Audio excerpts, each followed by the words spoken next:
Is there anything better than buying something that you think is probably going to be a bit silly? Even as you're ordering it, you don't really know what you're doing. Then your wife discovers how much it costs and all hell breaks loose. But as soon as it arrives, you realise you've got something game-changing. Say hello to my little friend.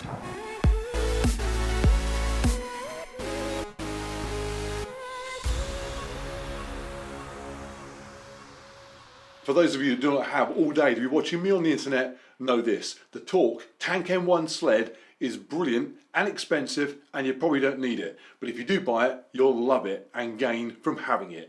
Busy people, you now go. If you're still here, let me tell you why I got this thing, what I'm doing with it, and why it is right now my favourite bit of kit. Let's start with my sledding history. Only used a sled twice in my life. First time, it was huge. My dad made it for me and my brother to ride down a snow-covered hill, winter of '82, into a barbed wire fence. Nearly died. It was like a cross between Christmas Vacation and The Great Escape. Second experience, competing at High Rocks a couple of months ago, back in January. Physically, tougher than the first time, but didn't cause my mother to scream in horror, so that's a plus. Now, I never really trained much for that event up in Manchester, but have now decided to go all out preparing for High Rocks London, coming up in April. So you'd think I'd have been keen after Manchester to get some practice pushing and pulling a sled. But my times in Manchester were okay. Sled push, I was first in my age group and 8th out of almost 500 runners in total. Pulling, I was 7th and 62nd, so not too bad, but my times on burpee jumps, lunges, wall balls were not good at all. So my thinking was, why try and improve something like the push, I'm already under 2 minutes, when I'm taking over 6 minutes on burpees. That's where I can save some time. So for a couple of weeks, I was just using the magnetic resistance treadmill thing in the gym, set on maximum. I thought this would do to simulate sled pushes. I don't need an actual sled. And then two things happened. Firstly, I started the Knees Over Toes program developed by Ben Patrick, who has a massive following on YouTube because of it. A series of exercises designed to make you more flexible, explosive, and pretty much bulletproof from the waist down. Hips, knees, ankles, all worked in a way that make you everything from a better athlete to less prone to injury in old age. And he loves to sled. I go 6 days a week I sled, and 1 day a week I squat. You see the difference there? Is that what you do? 6 days. Every workout I sled first. Really? It doesn't matter if it's upper body. I sled first. So is that how you warm up, or is that? That's how I warm up, but it gets my cardio in. So his passion for using one almost every day made me wonder if actually incorporating it into my training for the long term, way beyond High Rocks, might be a good idea. And then the other thing that happened was my wife, Jenna, said that she would race with me after I've done London. So in October, Birmingham, and November, back in London, we are High Rocks racing as a pair. And because she doesn't have my natural gift of being a big lump, she does need to put some time in on her sled work or match me for donut consumption. I can't afford that many donuts. So I start looking for a gym locally that has a sled, and there's nothing nearby. The gym I use is a 2-minute walk from my house. So to get in a car and drive somewhere, I want to avoid that. I start wondering about alternatives. I thought, could I make some sort of homemade device? Does Dad still have the Beast from '82? Could I shove that thing around? Apparently not. My mother had him destroy it. Broke his heart. And then I see Ben Patrick using a wheeled sled. This resists the harder I push, the more it resists. So it's interesting that this actually scales down easier for people, whereas the sled we have to take the weight on and off. Yeah. But then this also scales up, that I could have LeBron on here and I wouldn't have to add more weight. So go ahead and see how fast you can go. No matter how hard you push, it has its own internal resistance that increases as you go. So a bit of Googling, and I find MT3 Fitness, UK importers for Torque Fitness in the States, who make the sled. I give them a call, talk to their boss there, Mark Turner. He tells me they stock it. It's called the Tank M1. He explains that he's an advanced fitness coach, British cycling coach, obviously massively knowledgeable about the gear that he's selling and is passionate about using these things. Talks for ages about the benefits of it. In the end, I said, hang on. You had me at it's called the Tank. I place an order. A week later, it arrives. And let's start at the beginning. When it comes, you have to put a few bits and pieces together. Basically, it's slapping the wheels on, a few bolts here and there. It took me about 20 minutes Would have been done in 15 if I'd read the instructions, but obviously you don't buy something called a tank and then read instructions. And as soon as it's in one piece, you get a feel that it is justifying its cost. It is super well made. The finish is good, it looks good, the bits that move and click into place do so nicely. It's the type of product that could feel cheap and rattly and not inspire much confidence in use, but this is solid. So how does it work? Couldn't be easier. Front wheel uses magnets, somehow, to create more resistance the harder you push or pull. You can adjust that resistance or put it into neutral to wheel the thing around. Interestingly, Ben Patrick advises using it in the higher resistance for anybody. Correct sled work. You are loading the toes and the feet. You're rebuilding your body from the ground up. That loading through the toes and through the ankle, that gives us less turf toe, less plantar fasciitis, less heel pain, Achilles tears, shin splints, knee ligament tears. So that foundational strength, we have to have enough load. So that's why I would use this for anyone in the family at the highest resistance. So even in level 3, anyone can move this thing with little effort, but when you apply more effort, it won't actually let you go much faster. So it's scalable from somebody smaller or new to exercise or older, right the way through to big, strong athletes. The resistance lever will allow you to move it quicker, but once you reach a given speed, your effort then dictates your effort.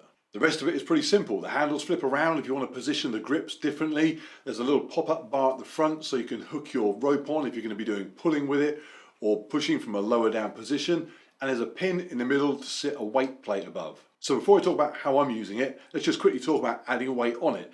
Putting extra weight on this thing will not make any difference to how fast or slow you're then able to push it. The only reason you add weight is to push the whole thing into the ground for grip on that front wheel. In theory, if you were to push it with sufficient power or do so on a loose surface or perhaps use a really kind of jerky explosive movement, you could get the front tyre to break grip with the ground and skid along. Loading it up with some weight stops that from happening. I sometimes just throw a couple of kettlebells on there, but I'll talk later about the issue of weighing it down because, to be honest, for the most part, it's actually not even needed. Okay, using it. I want to state in the obvious, because it's on 3 wheels, super easy to move the thing around. The whole thing only weighs about 35 kilos, so getting it to wherever you want to actually train with it is incredibly straightforward. Now, Talk Fitness have a few videos suggesting different types of exercise you can do with this thing. Good afternoon. Good. Stable step. Nice. Get it. Good, good, good. Now left arm. Bear crawl forward. Right arm. Okay, here's what I'm doing with it. First of all, backwards walking pulls. I do 10 minutes of this 5 days a week before completing the rest of my knees over toes program. This is the movement that Ben Patrick loves to do. And then going backward at least as much. So I do more backward than I do forward, but I sled every day. So every time I work out, the first thing I do is I sled. I saw him doing these before the tank arrived and I thought it looked pretty simple, but man, it gives an insane pump in your quads. I just use my belt that I have for attaching weights to me when I'm doing dips in the gym to link onto the strap that comes with the sled and go backwards. And this is the warm-up in Ben's program for all my knees over toes training. If you've not done this, it's hard to describe how fast your legs get tired. Then on days where I'm not running as part of my cardio, I'll do longer steady sessions. I basically drop the force that I apply down a bit and I just take the thing around the block, watching my heart rate, keeping the effort where I want it to be. I might then go and jump straight onto the bike and get 30-45 minutes of cardio, moving backwards and forwards between the two. I actually enjoy that type of cardio. In terms of intensity and duration, it falls somewhere between high intensity interval stuff and my longer steady state sessions that I'm doing running and cycling and so on.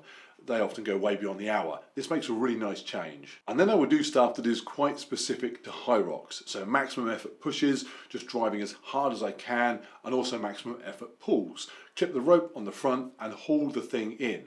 I'll often do that as part of a circuit with either some other high rocks type activities or some running. So today, for example, I did 25-meter push into a 400-meter run. Back to the sled, 25-meter push on the lower level, back to a run, just back and forth for a set time. And Jen is doing pretty much the same with no need to alter the resistance or change the setup. I tend to prefer the dragging it backwards type movement for that crazy quad workout. Jen prefers pushing the thing for the benefits of hip extension and corresponding glute work. Actually pushing this thing is an amazing glute exercise and feels way more natural, that's the right word, and functional than glute bridges in the gym, for example. Jen would far rather do a session with a sled outdoors than go in the gym and do glute work there.